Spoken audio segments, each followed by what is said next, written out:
ನನ್ನ ಚಾನಲ್ ಅಲ್ಲಿ ಈ ತರ ಒಂದು ಡಿವೈಸ್ ಬಿಲ್ಡ್ ಮಾಡಿದ್ದೆ, ಎಲೆಕ್ಟ್ರಿಸಿಟಿ ಸ್ಟೋರ್ ಮಾಡುವಂತ ಕೆಪಾಸಿಟರ್ ಕೊಡಿಯುತ್ತಾ ಅಂತ.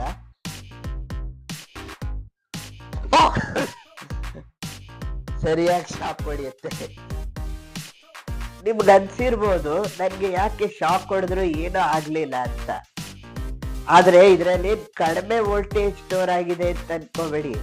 1000ದಿಂದ 10,000 ವೋಲ್ಟೇಜ್ ವರೆಗೂ ಎಲ್ಲ ಸ್ಟೋರ್ ಆಗತ್ತೆ. ಅದಕ್ಕೆ ಕಾರಣ ವೋಲ್ಟೇಜ್ ಮತ್ತೆ ಆಂಪಿಯರ್ ಅಂತ.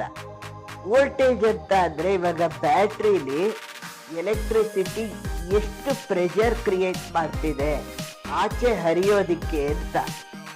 ಇವಾಗ ನಿಮ್ಗೆ ಎಕ್ಸಾಂಪಲ್ ಕೊಡೋದಾದ್ರೆ, ಒಂದು ನೀರಿನ ಟ್ಯಾಂಕ್ ಒಳಗಡೆ ನೀರು ಆಚೆ ಹೋಗೋದಿಕ್ಕೆ ಎಷ್ಟು ಪ್ರೆಷರ್ ಕ್ರಿಯೇಟ್ ಮಾಡ್ತಾ ಇದೆ ಅನ್ನೋದೇ ವೋಲ್ಟೇಜ್ ಅಂತ ಕರಿತೀವಿ.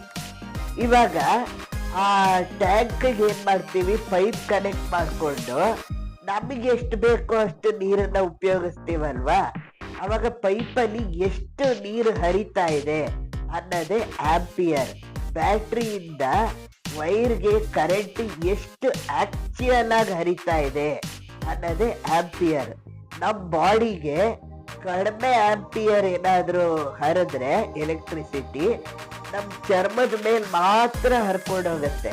ನಮಗೆ ಶಾಕ್ ಹೊಡೆದಿರೋ ಫೀಲ್ ಆಗುತ್ತೆ, ಬಟ್ ಏನು ದೊಡ್ಡ ಪ್ರಾಬ್ಲಮ್ ಆಗೋದಿಲ್ಲ.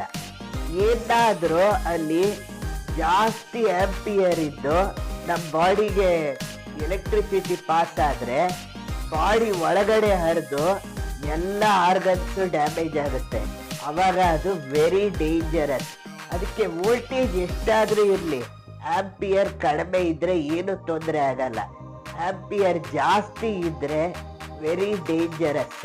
ನೀವು ಫ್ರ್ಯಾಂಕ್ ಎಲ್ಲ ನೋಡಿರ್ತೀರ ಶಾಕ್ ಹೊಡ್ಸೋವಂಥದ್ದು, ಅದು ಇದೇ ಥರ ಪ್ರೊಸೀಜರ್.